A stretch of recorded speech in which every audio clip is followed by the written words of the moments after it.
வணக்கம் அனுகிரகம் தமிழ் சேனல் நேர்களே, நான் உங்கள் அன்பான சயின்டிபிக் வேதிக் அஸ்ட்ராலஜர் அஸ்ட்ரோ அரிஞ்சி பேசுகிறேன். நல்லது நினைப்போம், நல்லதே நடக்கும். இப்ப பாத்தீங்கன்னா கடக லக்னத்துல பிறந்தவங்களா இருந்தாலும் சரி, கடக ராசியில பிறந்தவங்களா இருந்தாலும் சரி, உங்களுக்கு மிகவும் முக்கியமான கிரகம் என்னன்னா சந்திரன். அவர்தான் உங்களோட உடல், உள்ளம், மனசு, உங்களுடைய செயல்திறன், நேச்சுரல் டெண்டன்சி என்று சொல்லப்படுகிற உங்களுடைய பர்சனாலிட்டியை ரூல் பண்ணக்கூடிய ஒரு கிரகமாக கடக லக்னத்தோட அதிபதியாகிய, கடக ராசியோட அதிபதியாகிய சந்திரன் வருகிறார். அவர் எந்த அளவுக்கு திருட்பலம் பெறுகிறார், ஒளி பெறுகிறார்.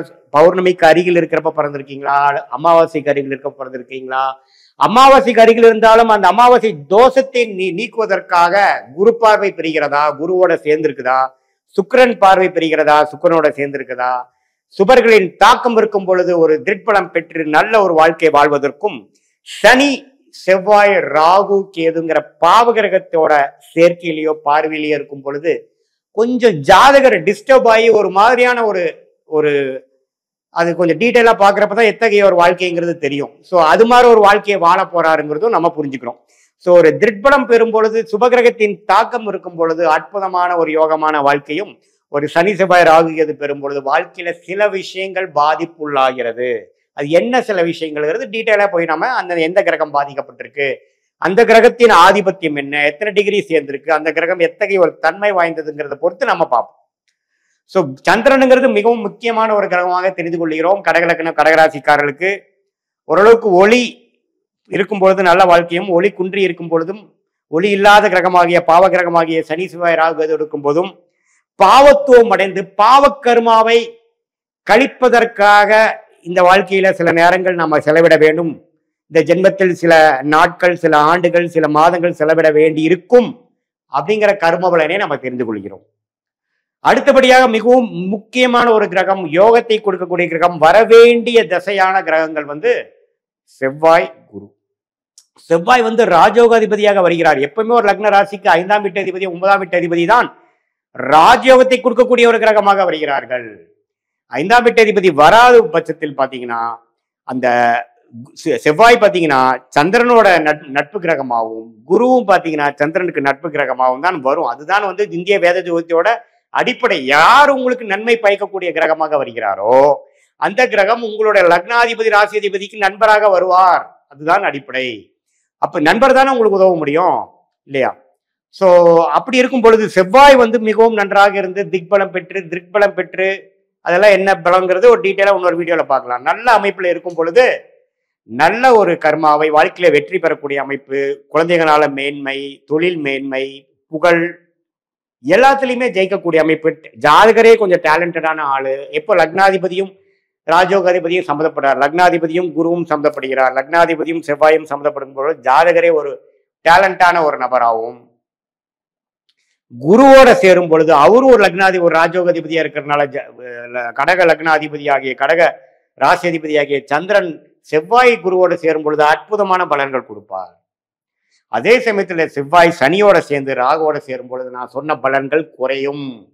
நிறைய வாய்ப்புகள் இருந்து நான் அதை யூஸ் பண்ண முடியல, கைக்கு வந்தது வாய்க்கு வரவில்லை அப்படிங்கிற மாதிரி ஒரு தாக்கத்தை கொடுக்கக்கூடிய ஒரு கர்ம வினைகள் உங்கள் வாழ்க்கையில் செயல்பட நீங்கள் பார்ப்பீர்கள், குறிப்பாக அந்த செவ்வாய் திசையில.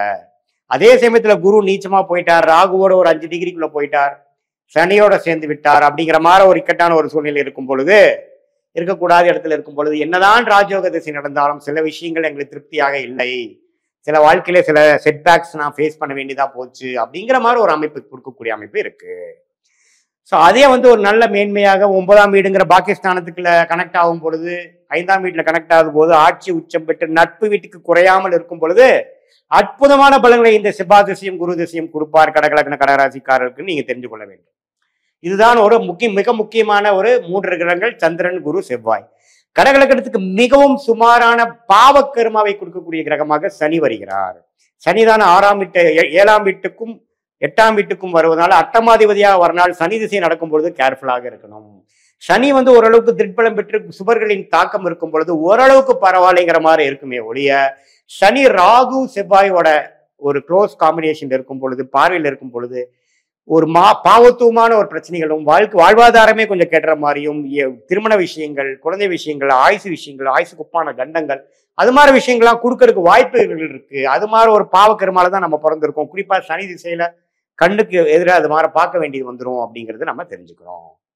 ஸோ உங்களுடைய கடகலக்கணம் கடகராசிக்காரர்களுக்கு சனி எங்க இருக்கிறாருங்கிறது நம்ம முக்கியம். சனி திசை எப்போ நடக்க போகுதுங்கிறது முக்கியம். சனி புக்திகள்லாம் நீங்க கேர்ஃபுல்லா பார்க்கணும்.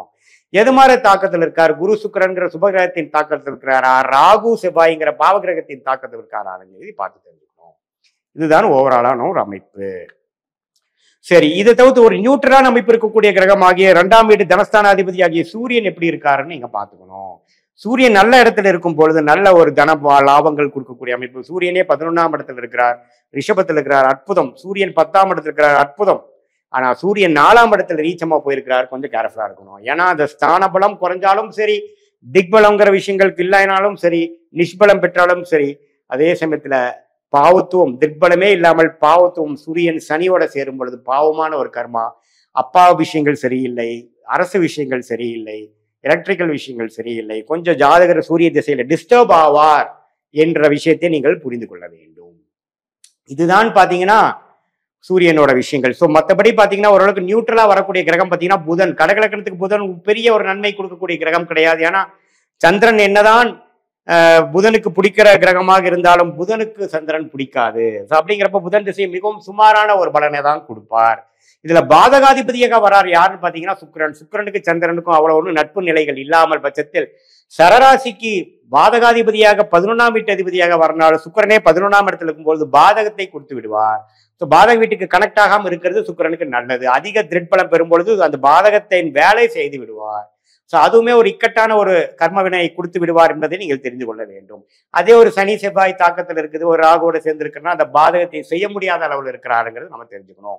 ஸோ இந்திய வேத ஜோதிடமே பார்த்தீங்கன்னா நம்ம நுணுக்கமான விஷயங்கள் மேலோட்டமா பார்த்துட்டு ஆன்சர் சொல்லிட்டு போகக்கூடிய அளவுக்கு அது வந்து ஒரு சாதாரணமான ஒரு சாஸ்திரம் கிடையாது. இதனாலதான் பாத்தீங்கன்னா ஜோதிடம் பொய் என்று சொல்லக்கூடிய அமைப்பு வந்துருது. எல்லாமே நுண்ணிப்பா பார்த்து அதுக்கு வேணுங்கிற கர்ம வினைகள் எப்படி செயல்படுங்கிற சொல்லக்கூடிய ஒரு அற்புதமான ஒரு நம்பவே வந்து ஒரு அக்யூரேட்டா மைன்யூட்டா பார்க்கக்கூடிய ஒரு சாஸ்திரமாக இந்திய வேத ஜோதிடம் வருகிறது.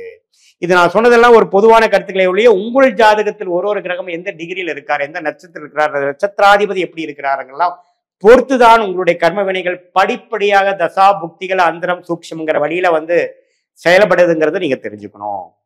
இது வந்து ஒரு பொதுவான அமைப்புகளுடைய உங்களுடைய ஜாதகத்தை வச்சு பார்க்கும்பொழுது உண்மையே துல்லியமான பலன்கள் நம்ம தெரிந்து கொள்ளலாம் என்பதை நீங்க தெரிந்து கொள்ள வேண்டும். மீண்டும் மற்றொரு காணொலியில் சந்திப்போம். நன்றி, வணக்கம்.